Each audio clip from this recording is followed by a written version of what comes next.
কাফনের কাপড়ে কোনো পকেট থাকে? থাকে না, নিয়ে যেতে পারবেন না।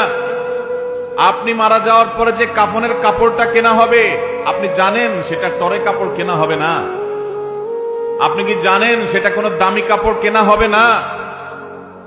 কাপড়ের মধ্যে সবচেয়ে সস্তা কাপড় দিয়ে আপনাকে কাফন দেওয়া হবে। কারণ যাদের জন্য এই সুদের কারবার করে টাকার পাহাড় গড়েছেন, সেই সন্তানরাই বলবে, এবং তাদের বলাটা অযৌক্তিক না, যে এখানে দামি কাপড় দিয়ে লাভ কি, মাটির সাথে মিশে যাবে, নষ্ট হয়ে যাবে, কে দেখবে? দামি সাবান দিয়ে আপনাকে গোসল করাবে না। এই দুনিয়া থেকে কিছু নিয়ে যেতে পারবেন না, সব রেখে যেতে হবে। ভাগ বটরা করে ছেলে মেয়েরা খাবে, আর হারাম কামাই করছে না, আপনি জবাব দিতে হবে আপনার। আপনার চেয়ে বড় নির্বোধ কে আছে যে কামাই করবেন, চুরি করবেন যাদের জন্য, তারা কেউ আপনার চুরির দায় নিবে না। আপনার শাস্তি আপনাকে ভোগ করতে হবে, তারপর আপনি অপরাধ করছেন।